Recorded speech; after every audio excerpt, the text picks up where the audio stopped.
Hello and welcome to Old Man Energy. I'm your host, Flint Anderson. And as always, we appreciate you guys being here. If you've chosen to come back and spend some more time with us, thank you very much.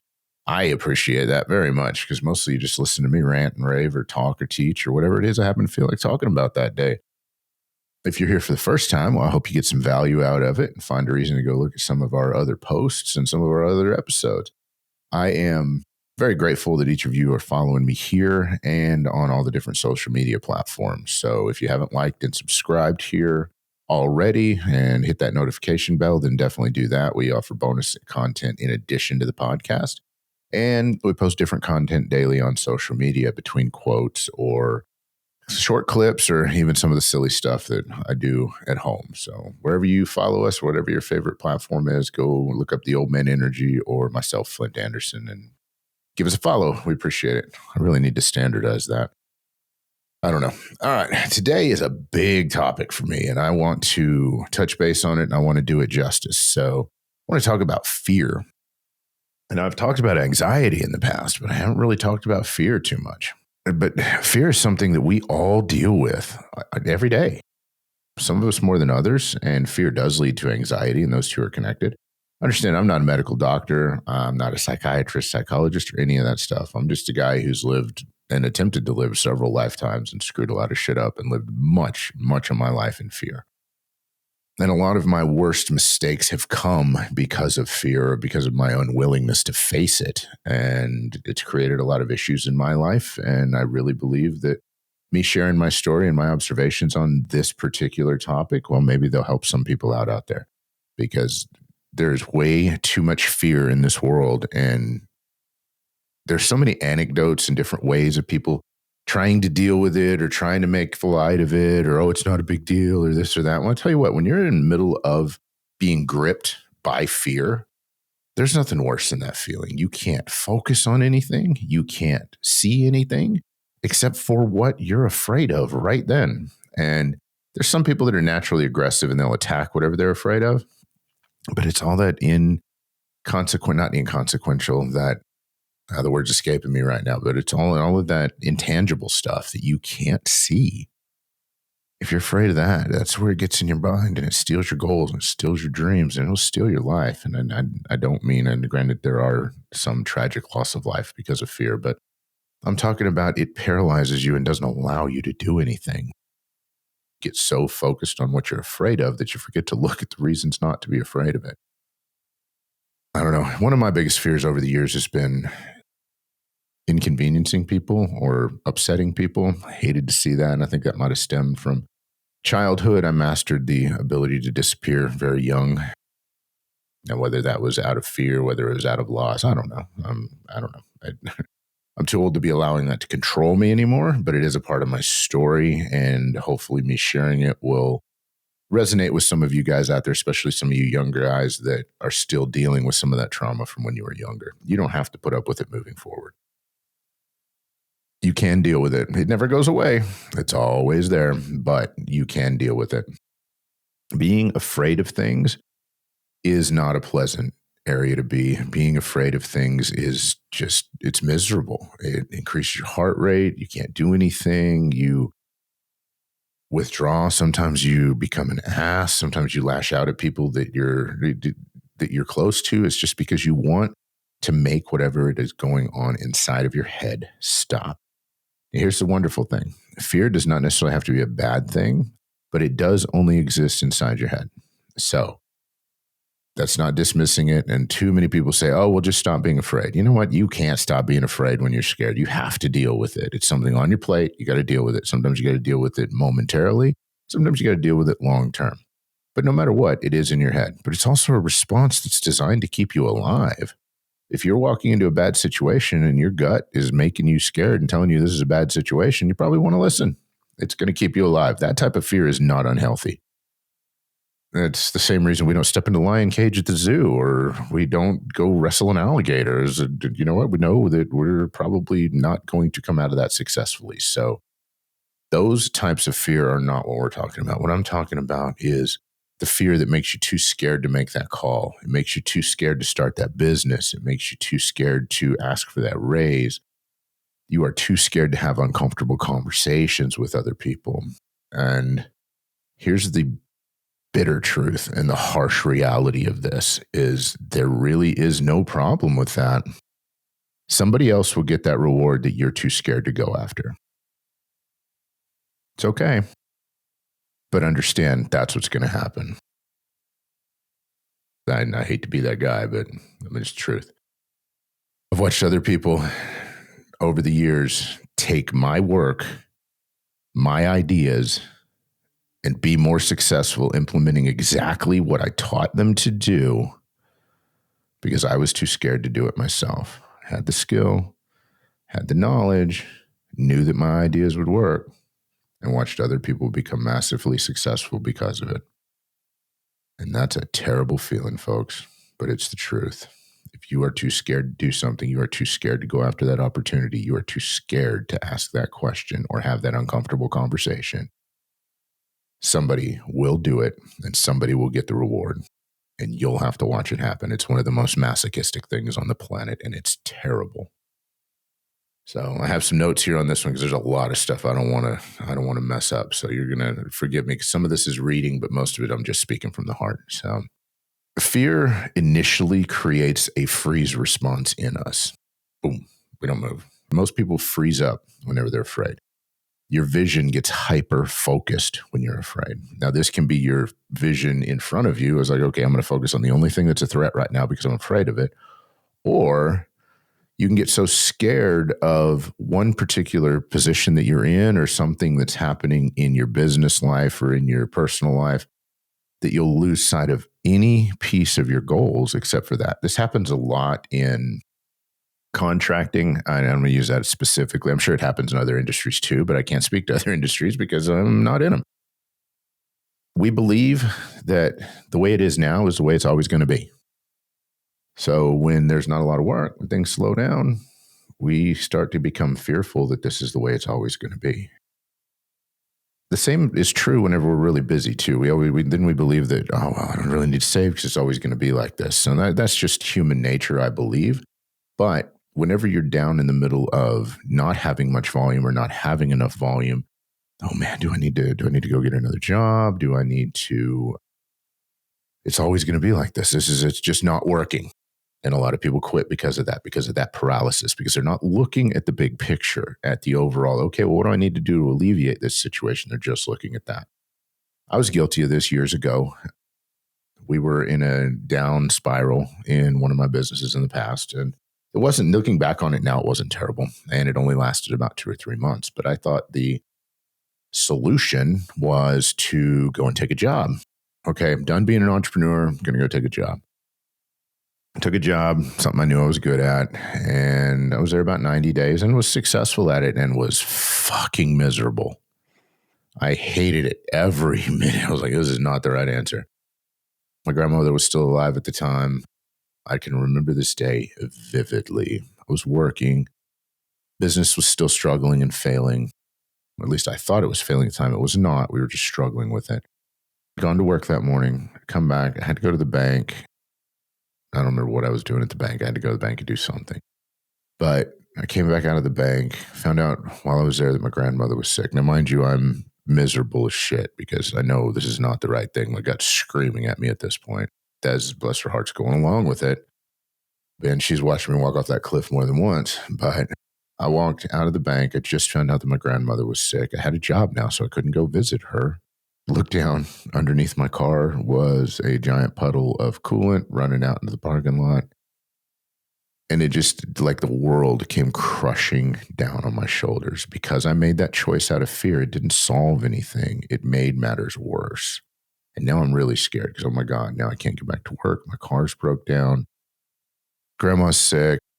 I don't remember what else was going on. We probably had some financial issues at that time too, because anytime that you have a downturn, you haven't prepared for it, you typically take it in the teeth financially. Well, I remember standing there and just wanting to break down and lose it all, wanting to cry. It's like, what am I supposed to do? I'm scared to death to do this. I'm scared to do that. I'm doing the wrong thing. Everything I am doing seems to be failing. And I was scared to death of it never stopping. I reached a turning point at that point. I looked up, got my stuff out of the car, sent my boss a message at the time, told him I wouldn't be back, that I resigned effective immediately. And I called Des, told her what I did, and asked her to come get me, told her the car was broken down, let the bank know, say, hey, I'll come get this later. And she came. I changed out of one uniform, changed into my own company uniform, and went and ran a couple service calls just to have something to do so that I could take my mind off everything else, so that I could feel like I was being productive. And that's the thing, is we have to work through our fear in order for it to go away. Action cures anxiety, but action also cures fear. And it doesn't always have to be an action directly related to what you're afraid of. You just need to be doing something that's productive. And I knew that what I was doing the bulk of my time during that season was not productive. Granted, it was a Band-Aid, but that's all it was. It was Band-Aid. It was not productive. It did not feed anything. It didn't make a difference long term. It was the wrong thing to do. So going and running service calls allowed me to clear my head. It allowed me to focus on what was really important. And it allowed my subconscious brain time to untie and unfuck all this shit that was going on. I don't remember the story after that, but I do remember that it didn't get better the next day. It didn't get better the next month. I still was not able to go and visit my grandmother, but it did get better. It did slowly get better. And because I was focusing on the right thing and I wasn't giving in to the fear, that it got better. And eventually we were able to recover from that. But the steps of change that are required to overcome that is you start off with the fear. You start off with the fear of whatever it is. And you got to get mad about it, because the anger helps break that fear cycle. Remember, I talked about before that anger is not always a negative emotion. Anger serves its purpose as well. And if you're mad and you get pissed off, you're not quite as mad. Or if you're afraid and you get pissed off, you're not quite as afraid, because you can't have that fear and that anger in the same place at the same time. Those many powerful emotions, your adrenaline can only go so many different places. But what the anger allows you to do is it allows you to contemplate what's going on. It breaks that fear cycle. And the action allows you to contemplate what's going on while you're doing that. You have to accept whatever comes up at that point. You have to sit back and say, okay, well, this is what caused this, or this is what I'm afraid of, or this or that. And then you have to change your circumstances. You have to change what you did to create the situation that you're afraid of in the first place. But fear does not allow you to do that, because it only allows you to focus on the consequences of things that haven't happened yet. It does not allow you to focus on the steps you need to change that. Fear is paralyzing, and it makes you feel like less of a person. It's not good. Fear is also invaded by familiarity. There's another way to say that. If you are in a situation where you are scared, where you are not dealing with things very well, just in general, you can't figure out why, go to some place that's familiar. Go to a restaurant that's familiar. If you can go home, whatever it is, but go to some place that's familiar so you can stop and think about it. You want to eliminate as many variables as possible that are making you uncomfortable so you can figure out what it is you're afraid of. Because sometimes, dude, anxiety attacks, panic attacks, whatever, their fear presenting themselves as these different things. So familiarity helps to abate the fear.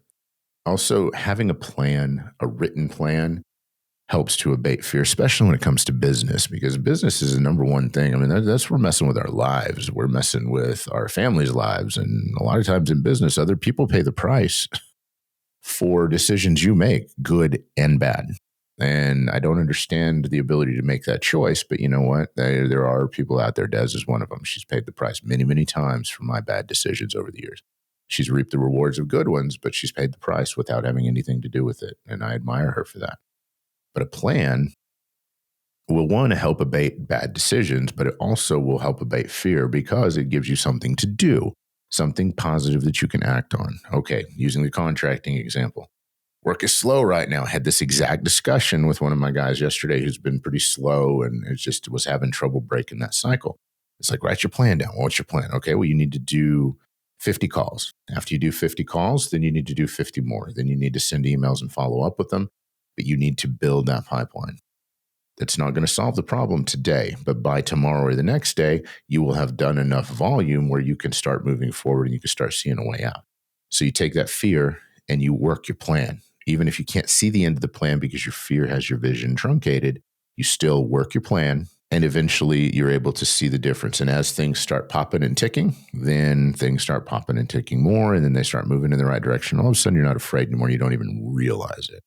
So executing a bad plan is better than fear, but executing a well-laid plan is definitely the exact thing you need to do to abate fear when it comes to just about any situation, as long as you can identify what it is you're afraid of. I want to talk about acronyms for fear now. There's a lot of fun ones out there. My take on these is kind of fun.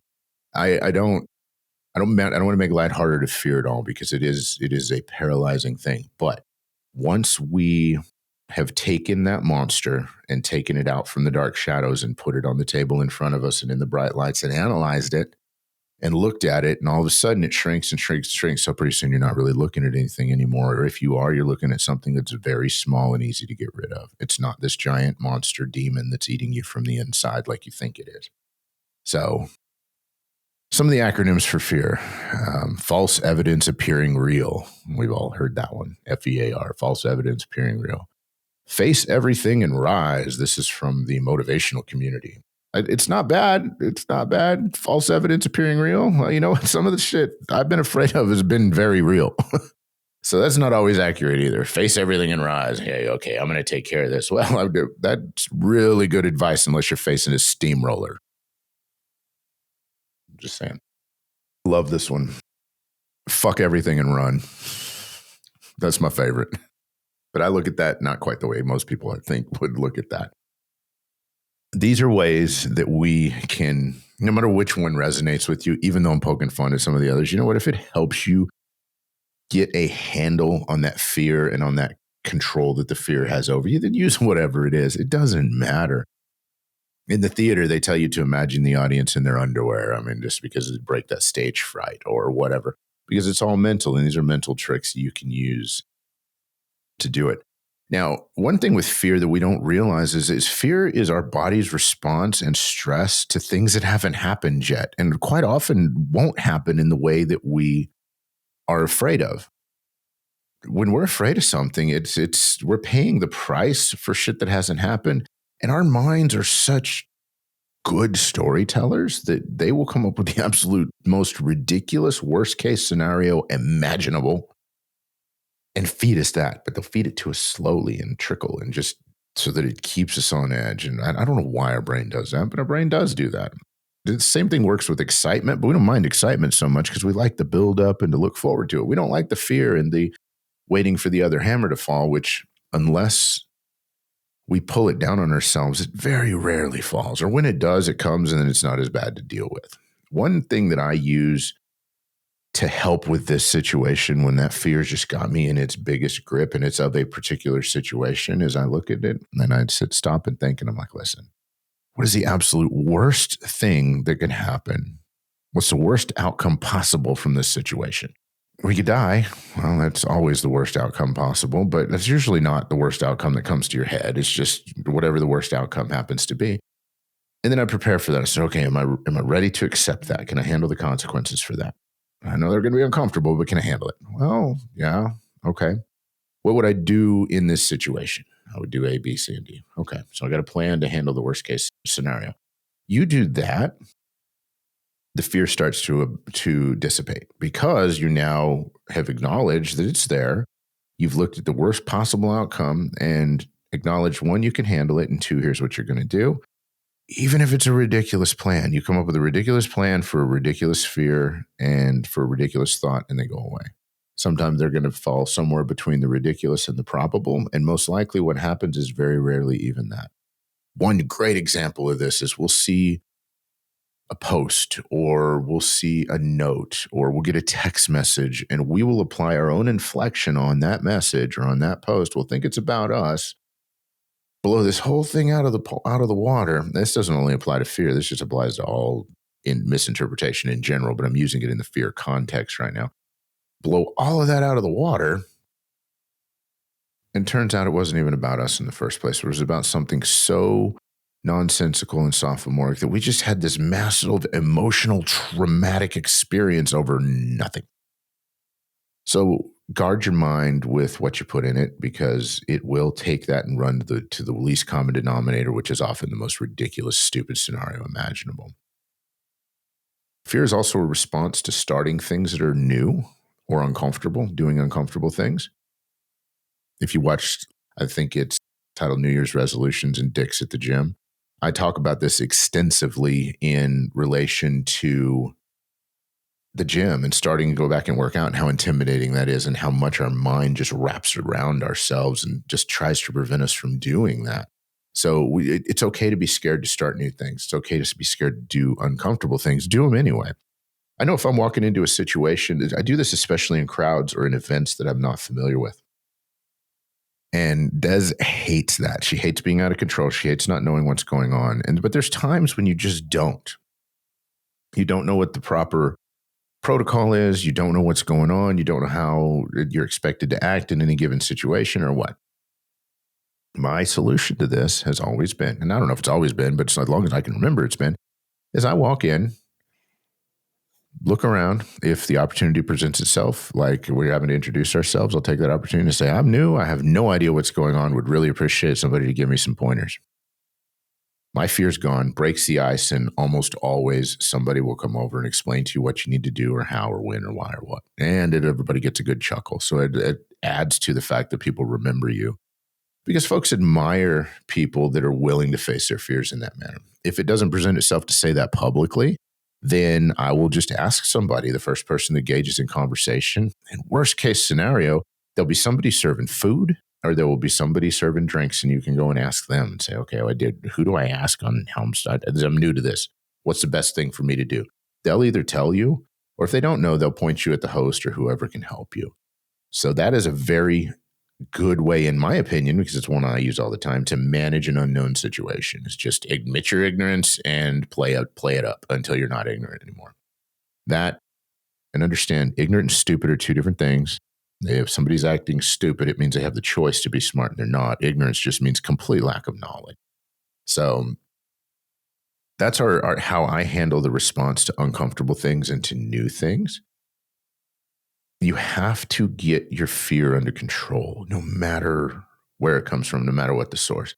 If you don't, it will lead to anxiety, and it will just create this stupidity spiral of terribleness, this miasma of thoughts in your head that do not allow you to move forward, and it will steal your dreams and your goals from you if you let it, because it will not go away. It will continue to build on itself until it's done. So action cures anxiety, but action cures fear. And yes, I know, not a doctor. Don't know if there's ever a real cure for anxiety completely, but I can tell you in my personal situation, anxiety that comes directly from fear is cured in my instance by action. That's it. That's for me. I don't know. Maybe it works for you. Maybe it doesn't. I hope it does. But action will make fear go away no matter what. I don't know about anxiety, but to me, in that particular case, they're the same thing.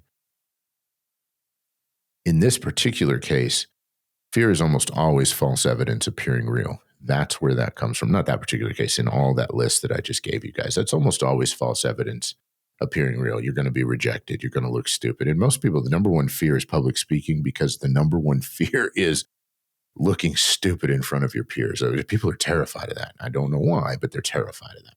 So false evidence appearing real is where that one comes from. Face everything and rise. I don't know. Does that need a lot of explanation? I don't know. You guys tell me. Tell me in the comments if that one needs it. I'm going to explain it, but tell me if it needs it. This is for fear that you know what it is. Specifically, the fear of success, the fear of stepping out of your comfort zone. You can identify the source of this fear. And it's something that's actionable, and it's something that you can push towards. Something you can rise above, you can rise against. If it's something that needs to be stopped, whatever. Though this is an actionable fear. This is not false evidence. This is something that you are afraid of. Face it, rise above it, overcome it. Something that needs to be worked through, gone around, or gone over. So this would be obstacles that you're afraid of. face everything and rise. I'm not going to spend too much time on that because that seems to me pretty self-evident. If you want me to do a bonus episode speaking more on that, will happily do that. I can talk for hours on this topic. So it's my favorite one. Fuck everything and run. This one, I look at it, most people would be like, all right, cool, there's a lion chasing me, so screw it, I'm going to run the other direction and fuck everything and run. No, that is not what this says to me. That is not what this one speaks to me. This one tells me I have all of this evidence in front of me that's scaring the crap out of me. Here's why this business won't work. Here's why I can't do this. Here's why I need to stop doing this. Here's this. I'm going to say, you know what? Fuck all of that and run straight after whatever the hell it is I want. And this was not a natural response for me. But Des is aggressive like this. She attacks things she's afraid of. I've always done my best to disappear until I was forced to stand up to him and then stood up to him.